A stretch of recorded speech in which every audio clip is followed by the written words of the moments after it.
귀한 영상을 함께 나눠보았습니다. 어떠세요? 80년 전에 그 생생한 소리가 들리시죠? 네?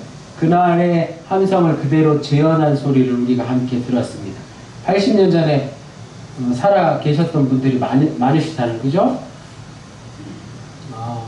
앞으로 80년 후에는 또 우리가 어떤 광복절을 맞이할까 또 기대도 됩니다. 자, 8.15 광복 제80주년이 엊그제였습니다. 이번 광복절은 왠지 모르게 너무나도 가슴 벅차고 또 뜻깊은 그런 의미가 있었습니다. 자, 오늘 설교 제목은 좀 특이하죠. 예수님은 불이시다. 불의 특성을 잘 생각해 보시면서 말씀을 함께 나누면 좋겠습니다. 자, 우리가 보신 영상 광복절하고 불은 연결이 됩니다. 나라를 위해서 목숨을 바치신 독립운동가들은 한결같이 오늘 설교 제목처럼 불같은 이들이었어요. 그죠? 불같은 이들이었습니다. 일제 침략기라는 불의에 맞서 싸우며 조국의 진정한 자유와 해방을 위해서 끝까지 목숨을 바쳐서 자신을 희생한 이들의 생각이, 그들의 그 영혼이 오늘 본문의 배경과 일치합니다. 오늘 본문에는 평소에 우리가 아는 예수님의 모습과 가장 다른 좀 생소한 단어가 51절에 등장합니다. 그죠? 너희는 내가 세상에 화평을 주려고 온 줄 아느냐? 내가 너희에게 이르노니 아니라 도리어 분쟁하게 하려 함이로다. 분열을 일으키러 왔다. 나는 너희에게 평화를 주러 온 줄로 생각하느냐? 그렇지 않다. 도리어 분열을 일으키러 왔다. 이렇게 말씀하셨어요. 뜻밖이지 않나요? 마태복음 10장 34절에는 내가 세상에 화평을 주러 온 줄로 생각하지 말라. 화평이 아니라 뭐를 주러 왔다고요? 검을 주러 왔다. 칼을 주러 왔다. 이렇게 말씀하셨어요. 더 적나라하게 말씀하셨습니다. 이 같은 말씀을 마주칠 때 우리는 적잖은 고민에 빠집니다. 모른 채 하고 싶어요. 실제로 많은 설교가들이 오늘 본문을 잘 다루지 않습니다. 예수님의 모습이 불화를 일으키는 것 같아서 생략하는 경향이 있어요. 여전히 오늘 우리는 예수님을 그저 평화의 왕, 사랑의 예수님으로만 익숙하기 때문이죠. 그러나 독립운동가들이 자신의 목숨을 다 바쳐 불의를 향해 싸웠던 그 모습 그대로 예수님은 자신이 거쳐가신 장소마다 기존의 기득권을 가진 이들에게 분쟁과 소란을 일으켰다는 것을 우리는 기억해야 할 필요가 있습니다. 예수님은 불의에 맞서 기존의 기득권층들과 어떻게 했다고요? 정정당당히 싸우신 분이라는 겁니다. 당대 네노라는 학자들이 위선자가 되고 인기 많던 지도자들이 구시대의 상징으로 전락해버렸습니다.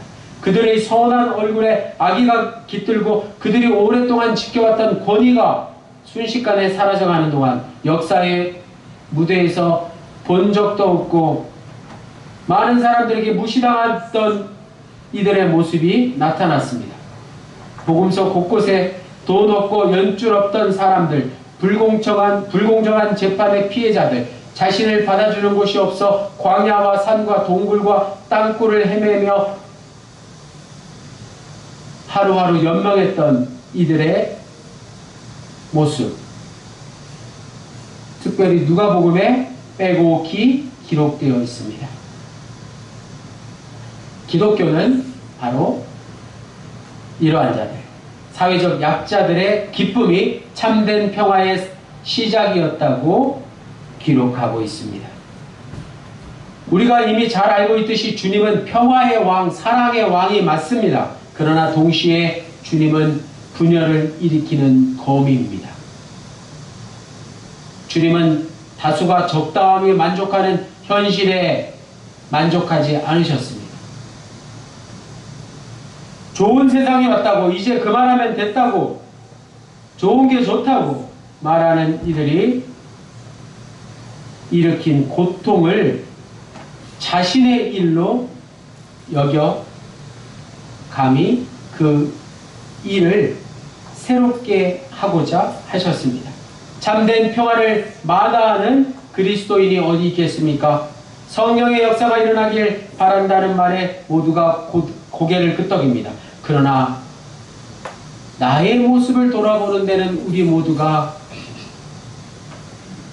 망설일 때가 많습니다. 나의 가치관, 나의 잘못된 습관, 그것이 평화가 아닐 수 있다는 것을 기억해야만 하는 것이죠. 그것이 우리 마음 깊은 곳에 자리 잡은 자기 중심성을 일으켜서 세상에 고통을 불러일으킨다는 사실을 우리는 알아야 합니다. 예수님께서 십자가에 달리셨을 때 유명한 가상 7언을 남기셨는데 그 첫 번째가 바로 엘리 엘리 라마 사박다니, 번역하면 나의 하나님 어찌 나를 버리셨나이까. 하나님의 아들에게, 하나님의 아들이신 예수님에게 결코 어울리지 않는 말씀이지 않습니까? 오늘 우리가 구세군 교림은 제4조에서 신앙 선포한 대로 예수님은 참 하나님이신 동시에 참 인간이셨습니다. 인간적인 모습을 그대로 보여주는 말씀이 바로 이것입니다. 예수님은 공생의 가운데 인간적인 모습을 그대로 보이셨습니다. 유대교 고위층과 위선적인 종교 지도자들과 격렬하게 싸웠고 선지자들을 배척하는 예루살렘 백성들을 생각하면서 눈물을 흘리면서 한탄하셨습니다. 공중의 새도 보금자리가 있고 광야의 여우도 굴이 있지만 예수님 자신은 머리 둘 곳조차 없다는 말씀에서 확인할 수 있듯이 지독한 외로움에 고독함에 빠지기도 하셨습니다. 제자들을 향해서 자신을 위해 기도해달라고 부탁하셨지만 제자들은 그렇지 못했습니다. 자신의 답답한 마음을 토로하셨는데 오늘 50절 말씀에서 나의 답답함이 어떠하겠느냐 라고 말씀하신 것과 같습니다. 예수님이 왜 답답해 하셨을까요? 하나님의 아들이심에도 불구하고 인간적인 모습을 그대로 보이셨다는 사실입니다.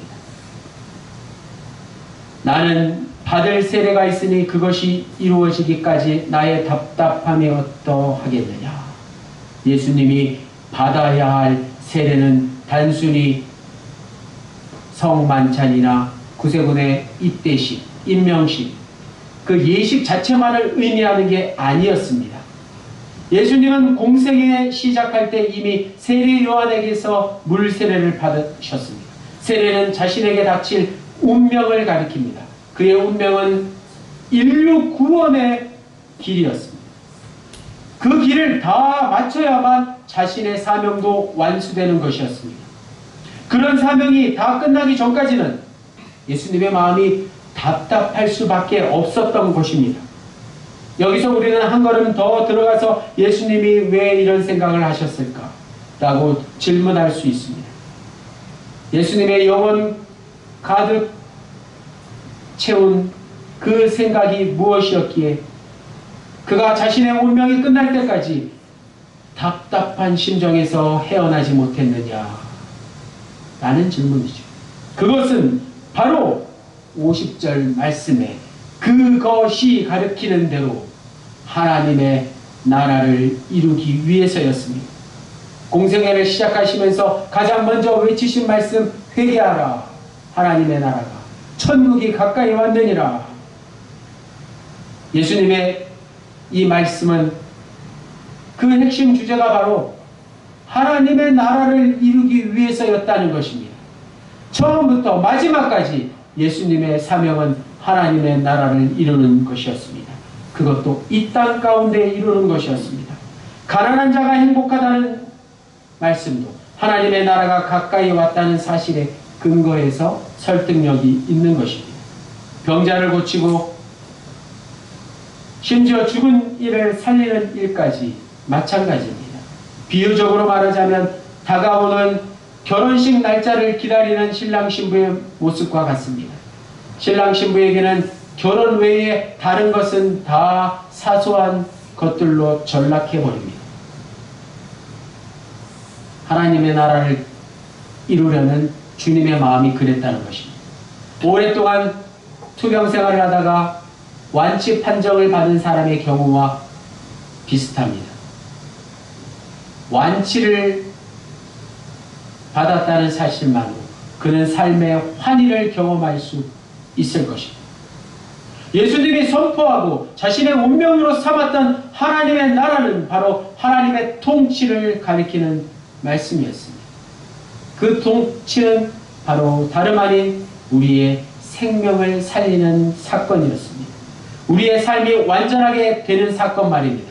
그 하나님의 통치 앞에서는 우리가 중요하다고 생각했던 것들은 다 사소해지고 맙니다.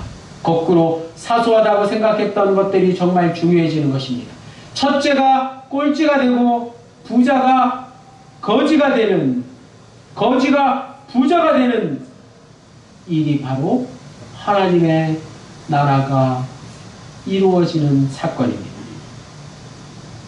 예수님은 자신의 사명, 실존 전체를 통해서, 자신의 운명을 통해서 그 하나님의 나라를 증거하기 위해서 몸부림치시다가 결국 십자가에 달려 죽음을 맞이하시고 장사된 지 3일 만에 다시 부활하셨습니다. 세상은 예수님의 메시지와 삶을 받아들이지 않았습니다. 복음서 곳곳에 유대 종교 지도자들이 예수님을 거부한 일들이 나옵니다. 바리새인들과 사두개인들과 서기관들과 제사장들이 바로 그들입니다. 복음서는 이러한 유대교 종교 지도자들로부터 예수님이 어떻게 거부당했는지에 대한 기록들이라고 봐도 틀린 게 아닙니다. 예수님은 공생의 시작과 함께 회당에서 말씀을 가르치셨습니다. 안식일에 병든 사람을 고친 사건을 기점으로 예수님은 더 이상 회당에 출입할 수 없게 되고 길거리와 저작거리와 광야로 내몰렸습니다. 거기서 가난하고 소외된 이들을 만나셨습니다.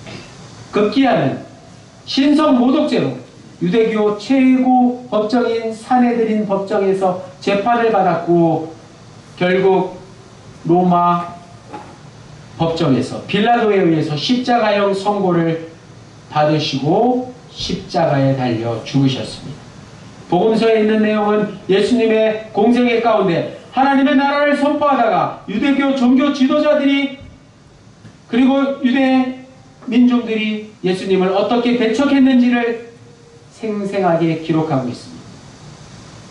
이런 점에서 볼 때 예수님이 나의 답답함이 어떠하겠느냐라고 말씀하신 것은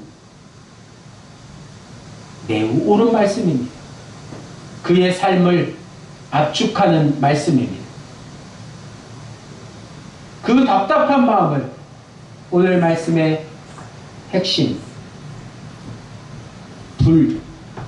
불로 49절에 불로 표현하고 있는 것이죠. 49절 말씀, 내가 불을 땅에 던지러 왔더니 이 불이 이미 붙었으면 내가 무엇을 원하리요.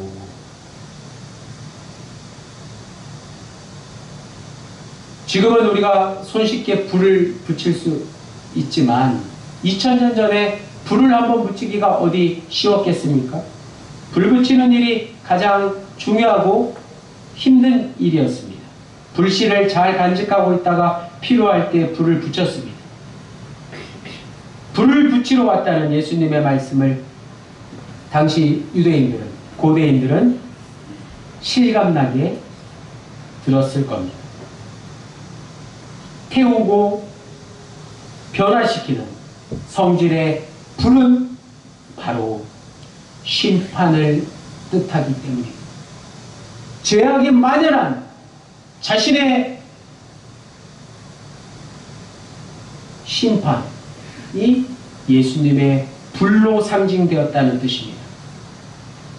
마태복음 13장 가라지 비유의 추수꾼들이 추수 때에 알곡을 걷어들이고 쭉정이를 불태우는 표현이 나옵니다. 불은 바로 성령의 불이자 심판의 불입니다. 심판을 가리키든지 성령을 가리키든지 둘은 같은 것입니다. 성령은 곧 심판을 의미합니다. 심판은 생명을 얻는 사건이고 성령은 생명의 영이라는 점에서 심판이나 성령이나 모두 생명 구원에 직결되기 때문입니다. 생명 구원이 곧 하나님의 나라 사건이라는 것을 우리는 알 수 있습니다. 따라서 예수님이 불을 던지러 왔다는 오늘 금주의 요절 49절 말씀, 예수님이 불이시다는 말씀의 뜻은 인간 구원을 가리키는 하나님의 나라가 가까이 왔다는 사실을 전하는 가장 중요하고 핵심이 되는 말씀입니다. 이 사실을 불붙듯이 사람들에게 전달하는 것이야말로 예수님의 소명, 사명, 소원이었습니다. 그런데 사람들이 그것을 받아들이려 하지 않으니 주님의 마음이 답답하지 않았겠습니까? 불은 순식간에 사방으로 번지고 주위를 태우는, 주위에 아무것도 남기지 않고 다 죄로 만들어버리는 강력한 힘이 있습니다. 하나님의 나라가 곧 불과 같은 것입니다. 불은 폭발적인 변화의 에너지라는 점에서 누룩과도 같습니다. 빵을 만들 때 꼭 필요한 누룩 말입니다. 51절 말씀은 이 사실을 역설적으로 표현했습니다. 내가 세상에 화평을 주려고 온 줄로 아느냐? 내가 너희에게 이르노니 아니라 도리어 분쟁하게 하려 함이로다. 하나님 나라는 당연히 평화의 나라일 텐데 51절에서 오히려 분쟁의 나라처럼 묘사되었습니다. 51절에 가서 좀 더 구체적으로 하나님의 나라로 인해서 사람들이 다투게 될 것이라는 사실이, 그리고 예를 들어 53절에서 가족들까지도 분쟁하게 될 것이라는 예가 나옵니다. 이런 말씀들은 자칫 오해를 받을 수 있습니다. 예수 믿는 사람들은 친척이나 가족 사이에 따돌림을 당할 수밖에 없으니 그들과 싸움을 각오하라, 그들과 어쩔 수 없이 싸우라는 뜻은 아닌 것입니다. 그건 오해입니다. 기독교인들이 피의식에 빠져서 싸움꾼이 될 수 있는 것은 아니지 않습니까? 그렇다면 예수님은 왜 평화가 아니라 분쟁을 주러 왔다고 말씀하셨을까요? 그걸 아는 게 오늘 설교의 핵심입니다. 예수님이 화평이 아니라 분쟁하려 함이로다 라고 말씀하신 뜻은 지금까지 설명드린 대로 하나님의 나라의 속성을 잘 말씀해 주는 것입니다. 하나님의 나라는 거짓된 평화를 인정하지 않는다는 뜻입니다. 우리가 그토록 꿈꾸는 하나님의 나라는 거짓이 있을 수 없다는 것입니다. 거짓 평화를 얻은 사람은 사람을 살리는 게 아니라 죽이는 길로 들어서기 때문입니다. 예수님이 예루살렘에 입성하셔서 예루살렘 성전을 척결하신 사건이 바로 그것입니다. 예수님은 성전 안에서 매매하는 자들을 쫓아내셨습니다. 성전에서 개인적인 유익을 위해서 상거래를 하는 사람들을 쫓아내셨습니다. 아무도 그 일을 하지 못했는데, 아무도 그저 그러려니 하고 지냈는데 거짓 평화를 주님은 인정하지 않으셨습니다. 안타깝게도 이러한 거짓 평화는 오늘날에도 계속 반복되고 있지 않습니까? 가만히 있으라, 잠잠하라 라는 식으로 말입니다. 강제적으로 힘없는 자들을 침묵시키는 것이 바로 거짓 평화입니다. 사회적인 차원뿐만 아니라 개인적인 차원에서도 거짓 평화가 우리의 삶을 지배하고 있습니다. 돈으로 자기 인생을 평화롭게 완성할 수 있다고 생각하는 게 바로 거짓 평화의 대표적인 예입니다. 물질로, 명예로, 그 어떤 것으로 자신의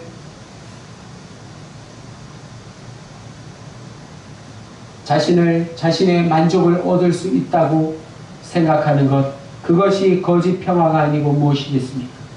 자신을 속이는 게 거짓 평화인 것입니다. 자신을 속이는 일이 우리에게 얼마나 많은 유혹으로 다가오는지 모릅니다. 하루에도 몇 번씩 우리는 자기 자신을 속이는 일이 있지 않습니까? 이런 점에서 볼 때 하나님의 나라는 평화가 아니라 분쟁이어야 하는 것입니다. 나를 속이는 일과 맞서 싸워야 하는 것입니다. 어찌 보면 평화를 누리는 것보다 분쟁해야 할 때가 더 많은 것입니다. 하나님의 나라를 이루기 위해서 우리는 가만히 있는 것이 아니라 거짓 평화와 맞서 싸워야 하는 것입니다. 그래서 예수님도 평화가 아니라 분쟁을 주려고 오셨다고 말씀하셨던 것입니다. 더 나아가 구체적으로 우리는 무엇이 거짓 평화인지를 어떻게 판단해야 하겠습니까? 그게 쉽지 않습니다. 자신의 지식으로, 자신의 능력으로 참과 거짓을 분별하기란 쉽지 않습니다. 자기 딴에는 거짓 평화와 싸워보겠다고 나섰는데 실제로는 그렇지 못할 때가 있습니다. 자기를 드러내려고 하는 마음이 조금이라도 있으면 분별력이 떨어지는 것입니다.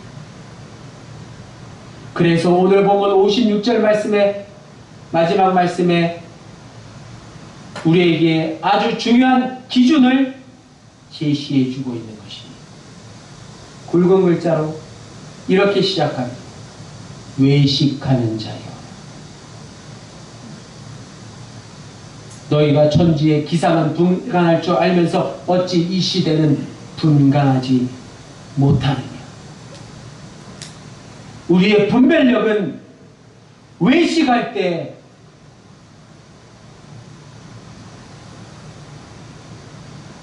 능력이 주어지지 않습니다. 외식하는 자에게는 분별력이 주어지지 않습니다. 우리의 분별력이 떨어지는 이유는 외식, 즉 위선에 있습니다. 위선은 자신을 실제보다 자신의 능력 그 이상으로 높이고 살아가는 태도입니다. 그런 위선이 종교인들에게, 특별히 저 같은 종교 지도자들에게 종종 나타납니다. 정치인들에게도 마찬가지죠. 이 나라에 지도자라는 호칭을 부여한 모든 이들이 조심해야 할 단어가 바로 외식, 위선인 것입니다. 예수님은 당시 바리새인들과 서기관들과 제사장들을 위선자라고 지적하셨습니다. 그들은 하나님의 나라가 가까이 왔다는 예수님의 말씀을 있는 그대로 받아들이지 못했던 것입니다. 오늘을 사는 기독교인들이 거짓 평화에 저항해야 한다면 그 범위가 어느 정도여야 할까요? 우리가 모든 문제를 구석구석 쫓아다니면서 다 저항할 수만은 없지 않습니까? 그 범위를 다른 사람이 결정해 줄 수도 없지 않습니까? 담임사관이 이래라 저래라 말씀드릴 수도 없습니다. 각자 처한 삶의 자리에서 최선을 다할 수밖에 없는 것입니다. 오늘 본문 52절, 53절에 나오는 가족 간의 분쟁이 바로 일상에서 일어난 것입니다. 우리가 뭐 대단하게 사회 정의와 세계 평화를 부르짖으며 그러한 일에 동참하지 않는다고 낙심하실 필요가 없습니다. 뜻이 있어서 그런 일에 참여하면 다행이고, 자기가 직접 참여할 수 없으면 자신의 삶의 자리에서 거짓 평화와 맞서 싸우면 되는 것입니다. 사랑하는 더감명문의 군원님들, 예수님은 불같은 불이십니다. 예수님은 불이십니다. 오늘 말씀에서 정작 중요한 것은 불을 던지러 왔다고 말씀하신 예수님이 바로 불이시라는 사실입니다. 그것을 오늘 우리가 깊이 인식하고 경험하는 것입니다.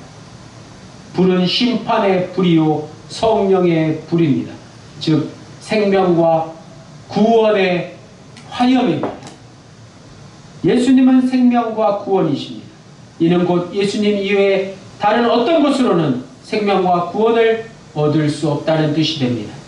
이 사실을 말로만이 아니라 영혼의 중심에서 경험한 이들은 그 외에 그 무엇으로부터 억압받지 않고 자유로워질 수 있습니다. 그의 영혼에서 불길이 솟아오르듯이 거짓 평화에 속지 않고 저항할 수 있게 되는 것입니다.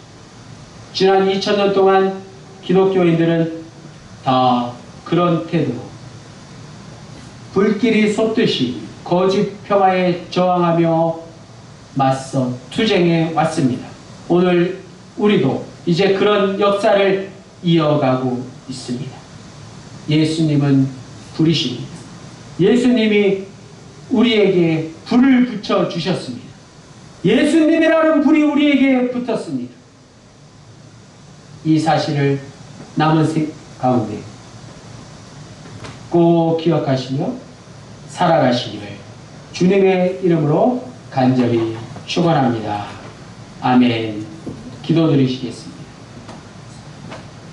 주님의 말씀은 살아있는 불이니 거짓을 채우시고 바위를 부수시는 망치와도 같습니다. 오늘 우리의 완악한 마음을 깨뜨려 주시고 우리의 교만한 마음을 낮춰 주십시오. 세상이 주는 안일함과 거짓 평화에 안주하지 않게 하시고 주님께서 던지시는 분열과 혼돈을 기꺼이 받아들일 수 있게 하여 주십시오.